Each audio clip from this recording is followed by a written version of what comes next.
Hello, this is International Review. Fyodor Lukyanov in the studio. Today on the program is International Review. Events of the week, news, facts, commentary. Syria is emerging from isolation. A new president in the White House. A unique example of a political career.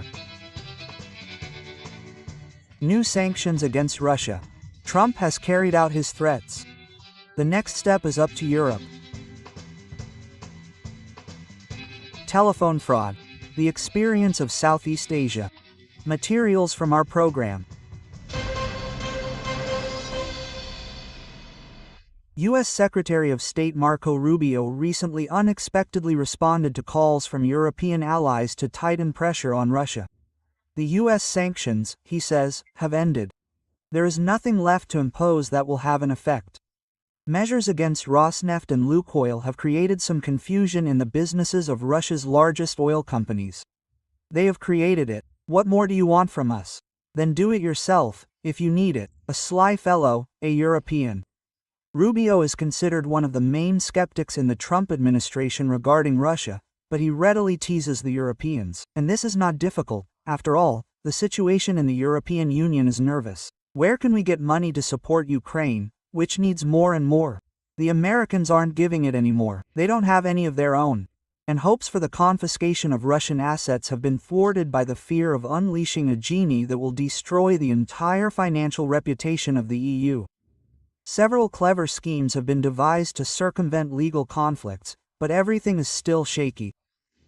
The front is seething. In Kyiv, a universal corruption scandal is raging involving Zelensky's inner circle.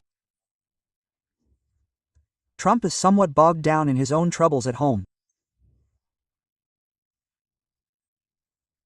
The intensity of events reinforces the feeling that quantity will soon transform into some new quality.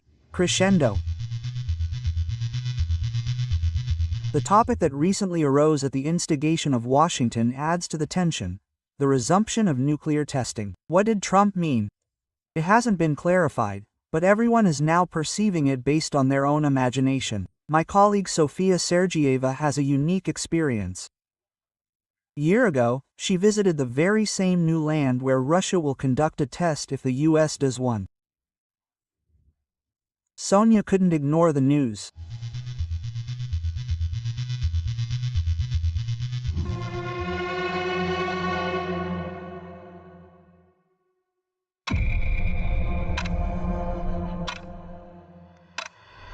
August 1945, President Eisenhower's future personal pilot, Colonel Paul Tibbets, grinning broadly, prepares to take to the skies at the controls of the Enola Gay strategic bomber. Years later, the Horseman of the Apocalypse, as the media would dub him, would call this flight the most boring of his career.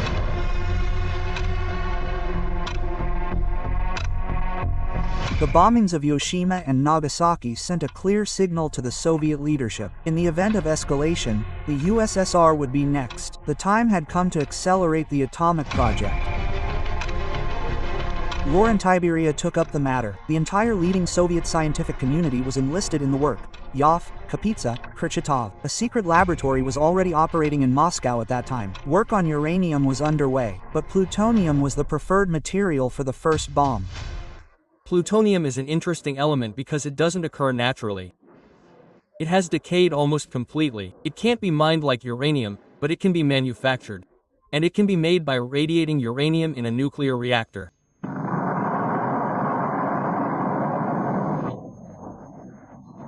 Aircraft of all types within a radius of 1.5 kilometers from the center of the field were disabled by the shock wave. In August 1949, at Semipalatinsk, at the cost of incredible efforts in the post-war devastation, the Soviet Union successfully tested its first atomic bomb, the RDS-1, or, as it is sometimes called, Stalin's Joy. At that time, the United States already had approximately 100 nuclear warheads. At that critical time, the lives of hundreds of thousands, if not millions, of our compatriots, as well as the security and defense of the country, were at stake. It was necessary to convincingly and quickly demonstrate, during the very first experiment at the nuclear test site, that our country also possessed an atomic bomb and that starting a new war was becoming dangerous for both sides. The Americans learned of the Soviet atomic bomb test by accident. A week after the explosion, a laboratory aircraft detected radioactive substances in the air over Kamchatka. Truman was immediately briefed on the news, but the National Security Council advised against a public announcement, as the administration had long maintained that the USSR was far from completing its atomic project.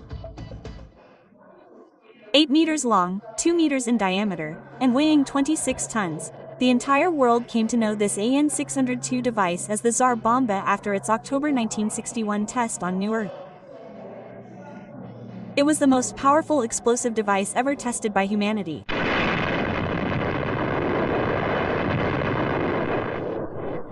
Seconds after the explosion, the diameter of the blast column was approximately 10 kilometers.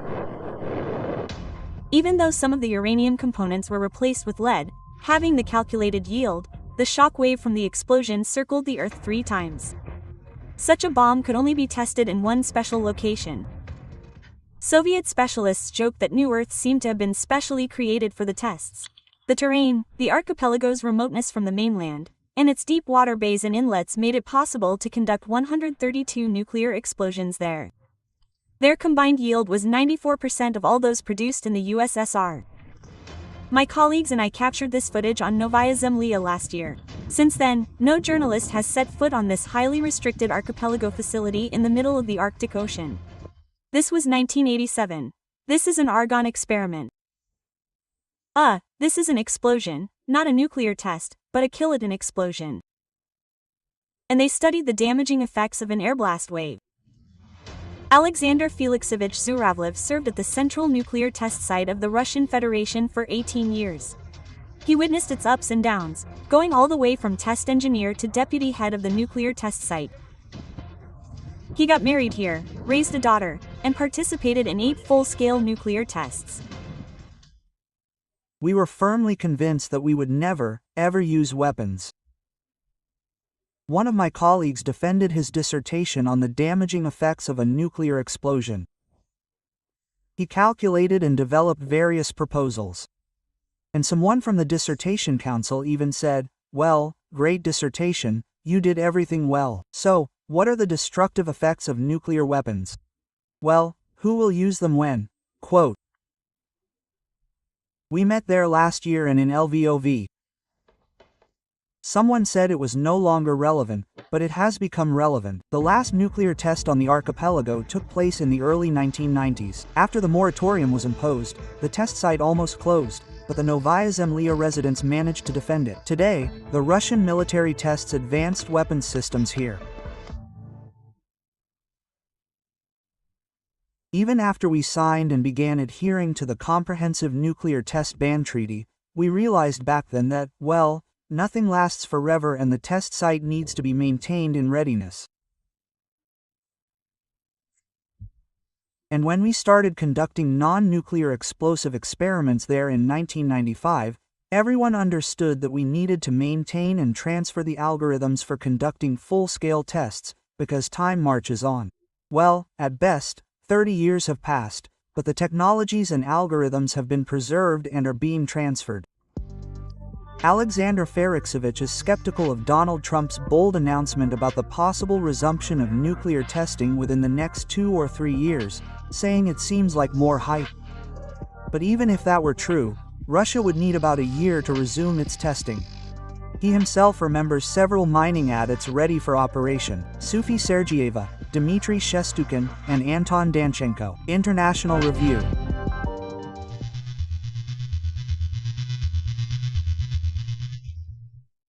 This week, Abu Muhammad al-Jawlani, the former leader of the jihadist organization Jabhat al-Nusra, an al-Qaeda affiliate, was warmly received in the Oval Office by U.S. President Donald Trump. True, his name is now Ahmed Ashara, his birth name, and his title is President of Syria. He became the first head of state to visit the White House in the history of the modern Syrian state.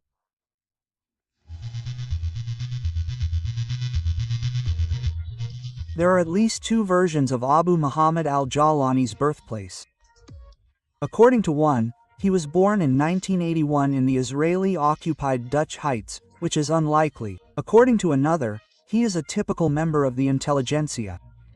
He was born in 1982 in Saudi Arabia to a Syrian engineer who worked for a local oil company.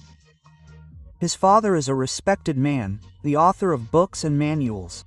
When Obam Hamd was 7 years old, the family returned to their homeland. After some time, he entered Damascus University and studied to become a public relations specialist, but clearly without enthusiasm. Because when the war broke out in Iraq in 2003, he dropped everything and went to help the jihadists. In 2006, he was arrested by American forces in Iraq and spent nearly 5 years in prison, where, according to rumors, one of the most important events in his life took place. He met the future leader of the Islamic State, Abu Bakr al-Baghdadi. Whether this beautiful legend is true is of little importance now. What is far more important is that in 2011, al-Jawlani was sent by the Caliph of ISIS to Syria, where he began creating its branch, better known as Jabhat al-Nusra. Back then, he declared that there would be no place in the country for minorities such as Christians and Olavites. He designated this organization as a terrorist organization, and the US government placed a bounty on its leader.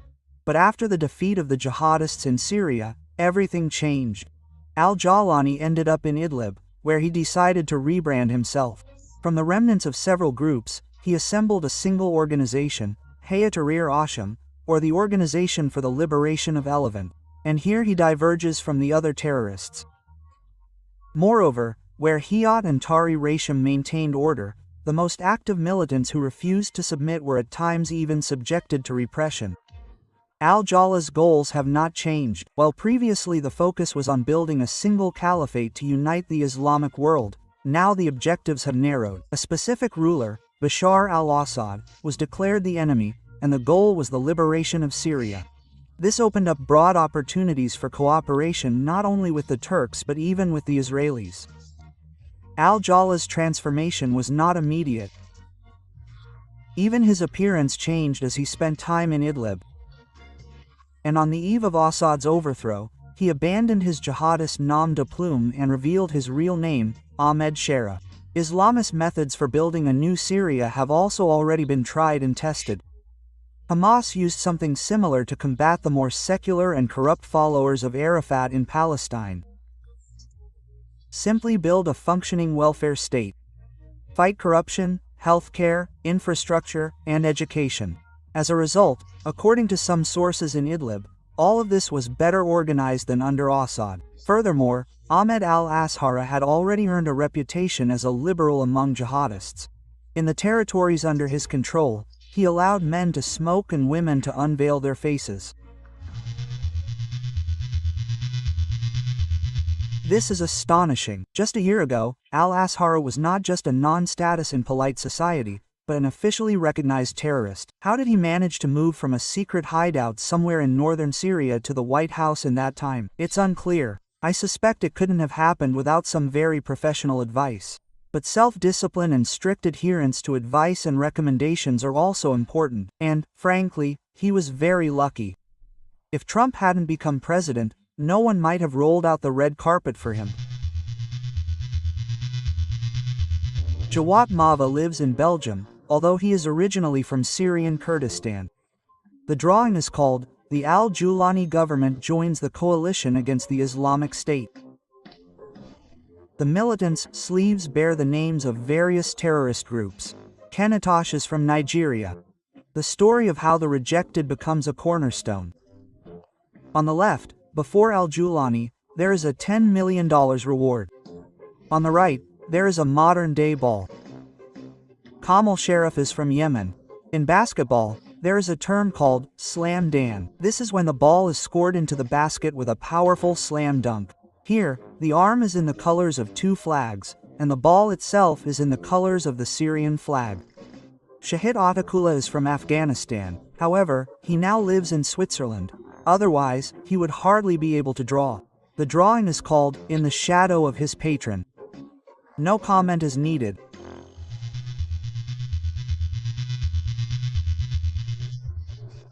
This man has a very interesting biography, a man who started out by expressing outrage at his father's ideologies. His father was a well-known advisor to the oil minister, an ideologist of Arab nationalism. But his son took a different path. He decided that Islam should be his foundation. Yes, we call them Islamists, and they have a slightly different story there, but he left Syria at a young age and dropped out of school. He went to Iraq, fought against the American occupation forces, ended up in prison, was later released, and joined all the terrorist groups. Well, let's say, initially guerrilla and mixed terrorist groups. They ended up in their most radical wings and rose through the ranks, becoming a deputy of one group, then another. And at some point, he led an organization called Jevane-Nusra, which reports directly to Ayman Zawahiri, the leader of terrorists after Osman bin Laden, the leader of Al-Qaeda. And this same man refuses to swear allegiance to the leader of the Islamic State, Abu Bakr al-Baghdadi, who was then, well, he called himself Caliph, meaning that all Muslims around the world should come and bow their heads before him. Abu Muhammad al-Dulani, now the president of Syria, Ahmad Ashara, refuses to do so. He's coming. He's been to Syria before. He's originally a Syrian, but using the base he had in Iraq, using the capabilities of a large global jihadist wing and, probably, the participation of certain intelligence agencies, we'll never know for sure, he's definitely becoming a key force in Syria. His group, Jabhat al-Nusra, is a key force in Syria. They were recognized as terrorist groups for a very long time, and Ahmad Ashara himself then began to slowly shift and transform his position from that of an ideologist of global jihadism to a more pragmatic approach. We come, we help people, and we don't monopolize power in the territories where we are present. This, of course, attracts all the other groups. And it helps him, especially when he gets large amounts of money from somewhere, which helps him begin to dominate certain areas that were previously controlled by anti-government armed groups. And subsequently, this pragmatic approach leads to his further evolution. Ahmad Ashara is an authentic character, a true representative of Syrian society. This is very important. He is practical and effective, which is necessary for the creation of a new state. The main risk after he came to power was that he would be unable to build relationships with external partners, insisting on his previous ideologies. But he is extremely pragmatic, even surprising to many observers. Bashar al-Assad became president of Syria in 2000, at the age of 34. The beginning of his rule is sometimes called the Syrian thaw. He released 600 political prisoners and began implementing reforms. An independent press and human rights activists emerged in the country. Private banks were opened in Damascus, and the majority of the government was no longer made up of military officers but of civil servants under 50. Thanks to Bashar al-Assad, the internet appeared in Syria in 1998, and a soda phone line in 2000. Before the Arab Spring, the young Assad was received with honors in both London and Paris. Assad was friends with Erdogan and, with Turkey's help, tried to negotiate with Israel for the liberation of the Dutch Heights. However, Assad was expected not only to liberalize domestically but also to change his foreign policy, withdraw Syrian troops from Lebanon, and abandon support for the Shiite Hezbollah movement, as well as Hamas and the Islamic Jihad in Palestine.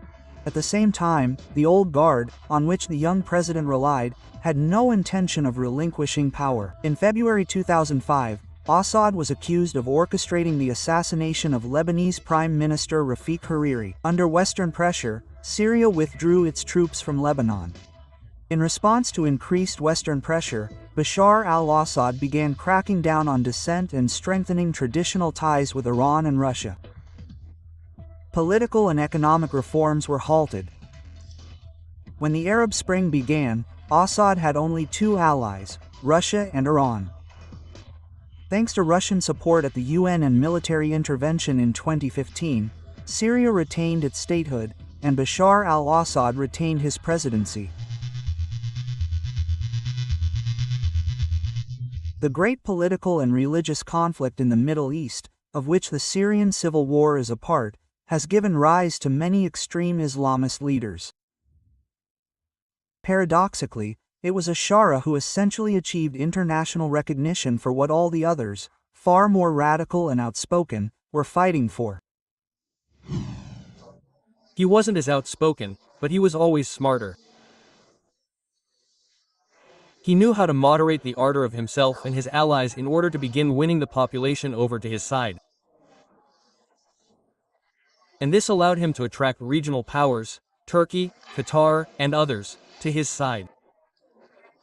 Which ultimately led to the situation last December, when he seized power in the country. He is first among equals among the leaders of armed groups. He is not the only person who controls everything.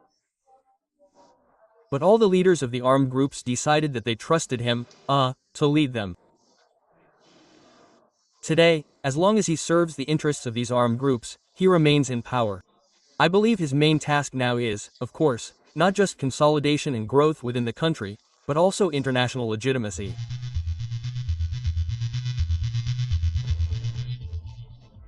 Ahmed Asher made his first foreign visit to Saudi Arabia on February 2, 2025. Just over a month after he came to power, the new Syrian president met with the crown prince and de facto ruler of the kingdom, Mohammed bin Salman, in Riyadh. 2 days later, on February 4th, the Syrian leader traveled to Ankara, where he met with Turkish President Recep Tayyip Erdogan. The two leaders discussed defense cooperation, particularly the establishment of Turkish bases in central Syria. But the main goals of both visits for the new Syrian leader were legitimization of his own power and funding for the country's reconstruction. Asher's first meeting with Donald Trump took place on May 14, 2025, behind closed doors in Riyadh. The American leader arrived there for a meeting with the leaders of the Arab states of the Persian Gulf.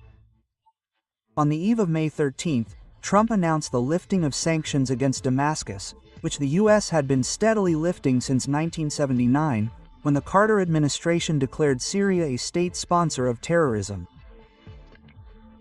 Trump had imposed the most recent sanctions against the Assad regime in 2019 under the so-called Caesar Act. On September 24, the Syrian president visited the United States and addressed the UN General Assembly. He stated that Syria was working to restore global and regional partnerships and called for the lifting of remaining sanctions. This was the Syrian president's first speech at the UN since 1967. On October 15, Ahmed Asher arrived in Moscow for his first official visit. Talks with Vladimir Putin lasted over 2 hours. No press statements were made. A Western news agency reported that the Syrian president insisted on the extradition of Bashar al-Assad to the new authorities, while the Russian Foreign Ministry claimed that the discussion focused on prospects for economic and military cooperation between the two countries.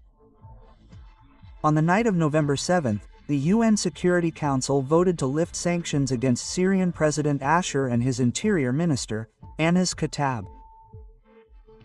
14 of the 15 Security Council members voted for the American-sponsored resolution. China abstained.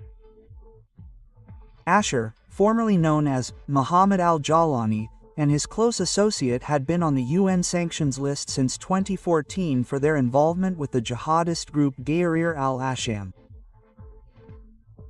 The decision was made just days before his upcoming meeting with Donald Trump in Washington.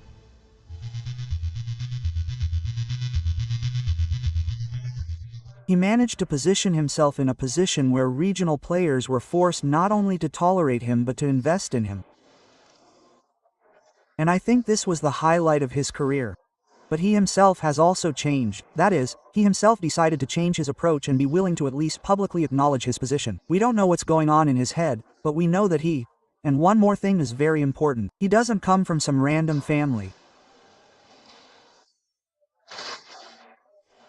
His father's cousin, the vice president of Syria, the former vice president of Syria, who was previously the foreign minister of Syria, Farouk al-Shar. So we definitely have a representative, well, if not of the upper class, then certainly of the upper middle class. So, here too, there's a question of clans. And the clans of Ahmad al-Ashar will definitely continue to advance. We see that institutionally, today's Syria will probably be governed, more or less, as it was under Assad. It will just be a different external context, a different internal context. Of course, the measure of success will be Ashar's ability to rebuild his own country. To do this, he needs money, political power, and this is impossible without external support. And most importantly, the unity of the Syrians. He needs to reach an agreement with the Kurds, the Olavites, which is extremely difficult. Syria, frankly, lacks its own tradition of pluralism, but it must be acknowledged that so far it's coping better than anyone could have imagined. For example, I had no doubt that a bloodbath would follow Assad, but so far the transition period has been relatively smooth. Smoothness, however, is very relative. The intimidated Alawites are unlikely to agree. The fall of Bashar al-Assad's regime almost a year ago was one of the elements reshaping the Middle East. And Syria's enormous internal problems, accumulated over years of conflict, suddenly seem to have receded into the background in the face of overall geopolitical shifts. Many believe that the greatest challenge for Syria would be internal problems that could simply explode from within. But it turns out that external challenges are even more dangerous. Above all, relations with neighbors and attacks on national sovereignty and territorial integrity. In the region and the world, there is only one country that would prefer a Syria divided along religious and ethnic lines. That is Israel. His goal is to divide, subjugate, and weaken Syria. The only power that has influence over Israel is the United States. Therefore, Ashar's current visit to Washington is timely. It could reduce the pressure on Damascus from Israel, which is making drastic steps and unconsensual statements about the kind of Syria it would like to see. Implementing Israel's intentions will push Syria into conflict with Turkey and other neighbors. We saw what happened in Lebanon, even in Iran. And that is a large country with significant military potential. Israel is simply destroying everything. If no one stops it, and only the United States can do that, two things will happen. First, Israel will undermine Ashar's legitimacy. He has already bombed the Ministry of Defense in Damascus and made it clear that he could strike the presidential palace at any moment. Second, Israeli pressure will create high tensions between Israel and Turkey. And the main victim will be Syria. Are Turkey and Israel, and they both have allies, capable of avoiding a conflict that could lead to a head-on clash? I would say this is the #1 priority, not just for Syria but for the entire region. Currently, most observers fear that the two countries are on the path to a dangerous confrontation. Israel's aggressive policies are leading Turkey to the conclusion that the rivalry could escalate from the humanitarian and political spheres to the military. There should be no clash between Turkey and Israel. It's not in the interests of either. Moreover, it would be very harmful for both sides. There is a risk, but I don't think it will escalate to a direct confrontation. Perhaps a proxy confrontation through certain forces. This, however, is not the #1 issue on the agenda, which, of course, doesn't rule out the possibility that both sides are considering how to proceed if that were to happen. We all strive to be realistic. Syria has a new government, it's an important country, and we need to cooperate pragmatically, but it's still surprising. Almost a quarter of a century later, after the same White House solemnly declared a world war on terror, they are pompously welcoming the man who won that war, only from the other side of the front line.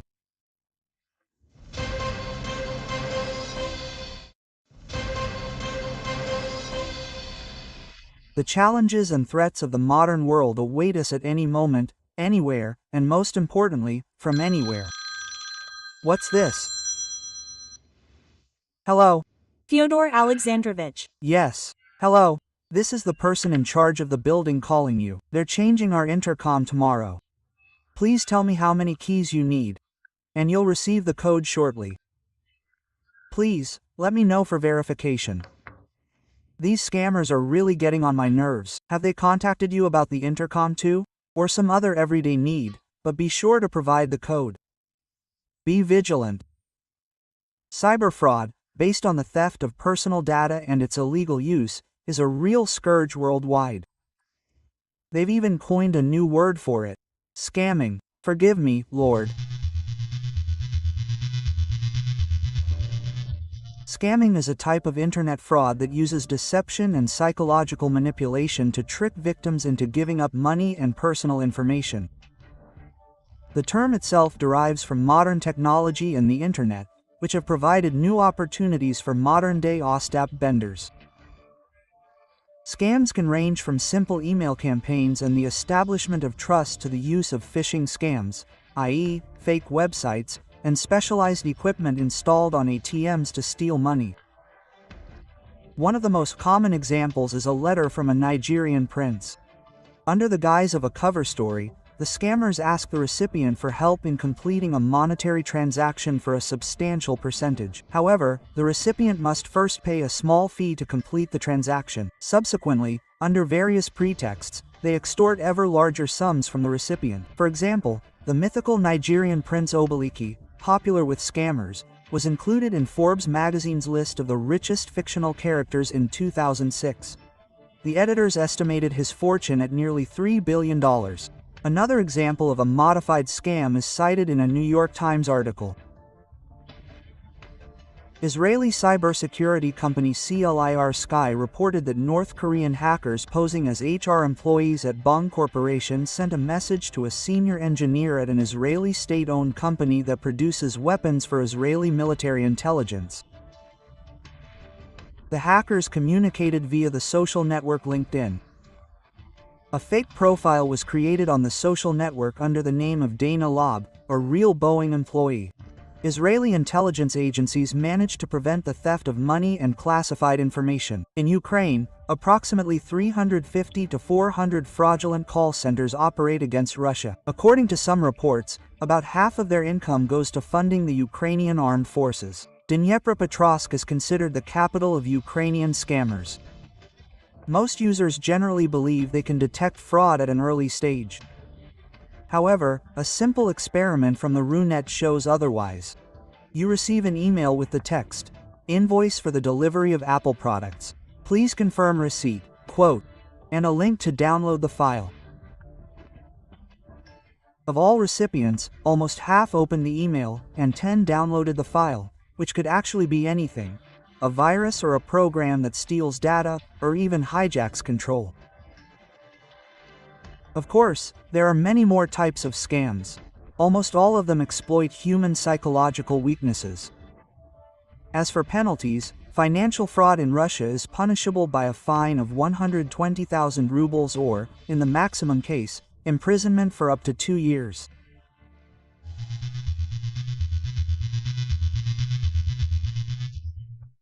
This week, the Myanmar Armed Forces reported on a major military operation that destroyed a huge complex housing hundreds of online fraud workers, many in virtual slavery. That same day, Cambodian Prime Minister Hun Manet discussed with the South Korean Foreign Minister how to defeat this plague that has entrenched itself in Cambodia. Southeast Asia has suddenly become a virtual global scamming center. According to the U.S. Institute of Peace, USIP, annual revenue from organized fraud operations in Southeast Asia amounts to approximately $64 billion. A third of this comes from the triangle of Myanmar, Laos, and Cambodia, accounting for approximately 40% of the three countries' combined GDP. Over the past 5 years, large hubs for online fraud have emerged across Southeast Asia. According to the British newspaper The Guardian, cybercriminals use slave labor to carry out complex online schemes. They recruit workers from other countries, offer legitimate, high-paying jobs in Thailand, and then smuggle their victims across the border into Myanmar, confiscate their passports and mobile phones, and house them in heavily guarded camps. Western media reports claim that many of these cam centers are run by Chinese crime syndicates and collaborate with the military in Myanmar. Police in Thailand estimate that up to 100,000 people are held in slave labor there. One such scam center is KK Park. Just 5 years ago, its site was a vacant lot. Now it houses a massive, secure complex with 210 garos, equipped with dozens of Elon Musk's Starlink satellite receivers. Incidentally, this prompted a U.S. congressional committee to launch an investigation into Starlink's involvement with the call center. Fraudsters contact potential victims via instant messaging apps or dating sites, gain their trust, convince them to invest on fake cryptocurrency exchanges, and then disappear with the money. Last year, gullible U.S. citizens lost $3.5 billion this way. Canadians lost $400 million, and Malaysians over $750 million. In February 2025, law enforcement in China and Thailand began pursuing the criminals operating the call centers. During a large-scale special operation, they managed to free 7,000 people from forced labor. They said they were forced to work around the clock, searching for victims for their bosses, and showed doctors scars and bruises from beatings. However, this is only one side of the coin. Similar scam centers exist not only in Myanmar, but also in neighboring India, Pakistan, Bangladesh, and other Asian countries. The key technology for their operation is internet access. However, this is a door that opens in both directions. English-language YouTube is filled with videos of Western hackers hacking into surveillance cameras from data centers, messaging the scammers, posing as victims, and attempting to destroy their files and computers. How effective this is difficult to say, although it is clear that this is further evidence of the widespread nature of this business. The problem has reached such proportions that it has moved from a law enforcement issue to a geopolitical one. We will discuss it with Elena Piltsina, a leading figure in the region from the Institute of China and Modern Asia. Elena, hello. Hello. Why, exactly, has Southeast Asia been honored as the center of this fraud? That's a great question.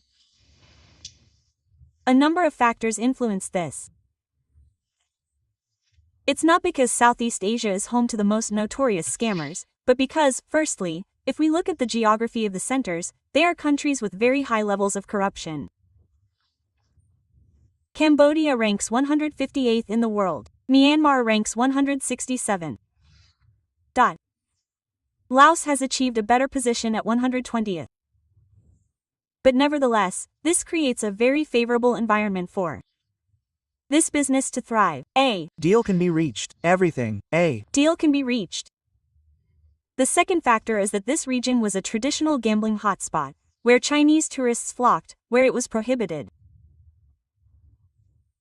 And when COVID broke out, the industry began to notice. It's a casino. It's a casino, yes. And, accordingly, businessmen realized that they urgently needed to retool, to rehabilitate their businesses. And so they did. They rehabilitated, retooled, and began engaging in online fraud, cybercrime. And, accordingly, everyone who worked in this industry stayed on. But since artificial intelligence and technology allow for extremely rapid adaptation and scalability, they needed new people. And they began attracting people from all over the world, speaking different languages. And, accordingly, fertile ground for prosperity emerged. The industry began to grow by leaps and bounds. Attracting people from all over the world sounds, of course, uplifting. Can you imagine a recruiting agency? How do they attract people? Oh, there are various schemes. Oh, and of course, there's human trafficking. That is, tourists simply go on vacation, are kidnapped, and, accordingly, are drawn to these centers. But since tourism is very important for the region, and to maintain its reputation as a good tourist destination, they still try to avoid this kind of recruiting. There are companies that officially operate in recruiting agencies. They hire models and IT specialists, and people from all over the world travel to the center, hoping that it's a real job as a model, IT specialist, psychologist, or someone else. Working as guides is very common, but then, when they arrive, their passports are confiscated, and they end up in this kind of fraudulent scheme. And then there are people who go directly to do this. This kind of targeted recruitment happens, and targeted recruitment has already developed specifically in the countries of Southeast Asia. And, as a rule, these are friends of friends, word of mouth, relatives. And, unfortunately, there are even cases of relatives and children being sold to such senders, because everyone understands perfectly well that this is a lot of money. You mentioned corruption. We periodically hear about military operations in Myanmar. Well, maybe they're for show, but nevertheless, they are reported. Are the governments doing anything at all in the other affected countries? In this regard, Southeast Asia can be divided into, let's say, 3 camps. The first camp is Singapore and Thailand. These are the active fighters who declare on every forum that this is simply the scourge of the region and something needs to be done about it urgently. They shout, SOS. And the second camp is countries like Vietnam, which join in and say, yes, we must fight, something must be done, but nevertheless they are inactive in torpedoing it all. And the third camp is Cambodia, Laos, Myanmar, and the Philippines, where, in fact, this is very widespread. They carry out some punitive, showy operations, and that's it. They try not to get involved and keep quiet about the topic, again, due to the fact that their own structures are heavily involved in this business. In Cambodia, there was a relatively recent demonstration operation, also on the Cambodian-Thai border, involving Chinese police. But nevertheless, these are, very targeted, one-off measures. Well, this is a regional operation, in terms of these scammers or their managers. Or does it apply globally? Where are their clients? Unfortunately, they have clients all over the world, and no country is immune anymore. Because these days the representatives at these centers have a very wide geographical reach. And, as a rule, those people, if they have native speakers, are the ones who navigate and expand markets. But the main victims of these fraudulent centers, according to indirect estimates, are the United States, Australia, China, and the EU countries. And there are studies, and, in fact, those who have been rescued say that we are clearly told not to target the Asian market. Nevertheless, Singapore, for example, suffers billions of dollars in losses from fraudulent rentals. That is, wealthy countries, where the chances of scamming are higher. This is also a very interesting question. Wealthy countries, where there is a chance of scamming, and at the same time, the main audience is socially vulnerable, financially vulnerable, and people who have lost relatives.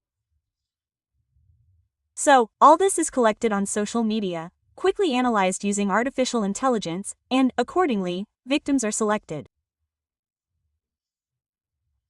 And here, scammers have clear schemes, almost written strategies, for how to engage, and in all this activity, and how to extort more money.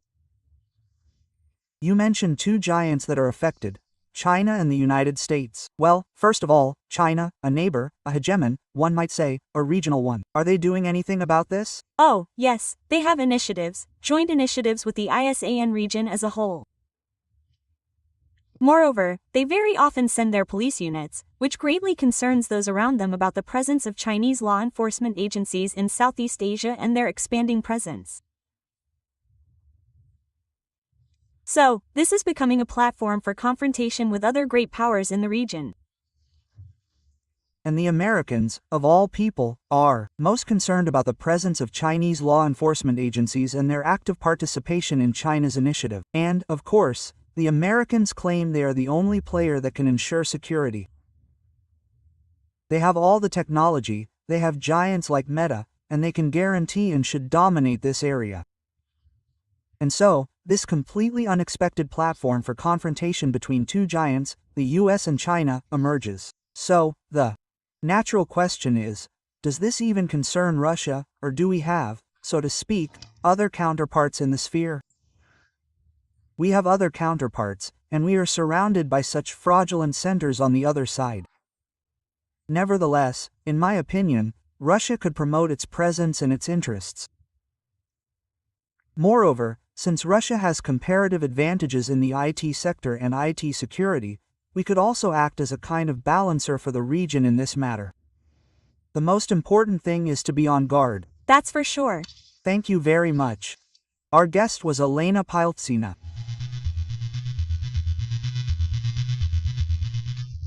Cybercrime is taking on new forms and possibilities, almost limitless thanks to artificial intelligence. Fortunately, AI also has its positive aspects, although it depends on the individual. Our most cultured author, Eduard Scheilin, spoke with Parisian piano tuners.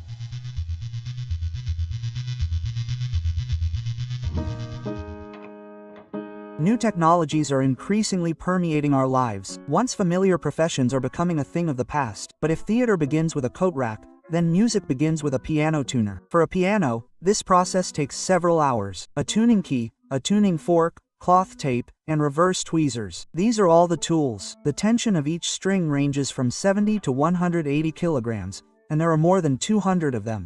Artificial intelligence is not yet helpful in this regard. We can, of course, dream about what will change in the future, but our work is unique.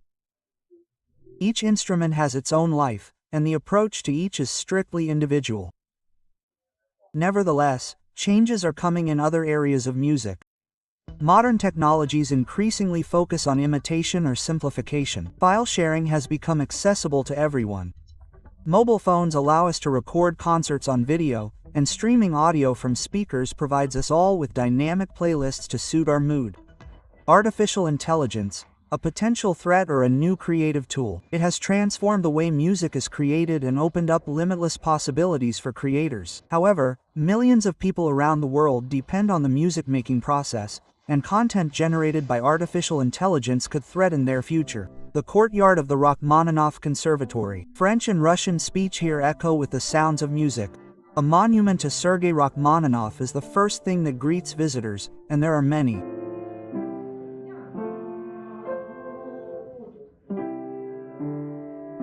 The Rachmaninoff Conservatory was opened in 1924 by Russian professors who emigrated to Paris after the Revolution of 1917. The Academy's goal today is to create optimal learning conditions for students and new artistic encounters for audiences. What does studying at the conservatory offer young people? It brings them pleasure, allows them to express their emotions. Therefore, composing and performing music or dance is a physical or emotional pleasure.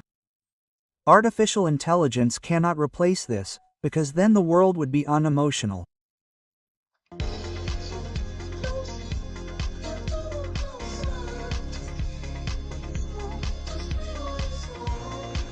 An army of fans around the world and sold-out concerts. DOP is an electronic group recognized as the best concert group in France. True consists of childhood friends Demon Van Sonde, Clement Eichelbaum, and Jonathan Hillel. On the one hand, you see the limitless possibilities of artificial intelligence, but the danger is that the music industry has already undergone global change, and artificial intelligence will only exacerbate this process. When not performing, Temenson spends his time in his own world among electronic instruments, from which he extracts the sounds and rhythms his audiences love so much. Classical music is more presented as a craft. In it, you can't be an imposter. In pop music, people will invent artificial characters with the help of artificial intelligence. And you won't have to study music for 20 years. Artificial intelligence will do it for you. The walls of his apartment are hung with instruments. Guitars are neatly lined up next to his beloved double bass. Alexei Derevitsky was born in Paris to a family of white Russian émigrés. Despite his French musician's narrow roots, his heart belongs to Brazilian folk music.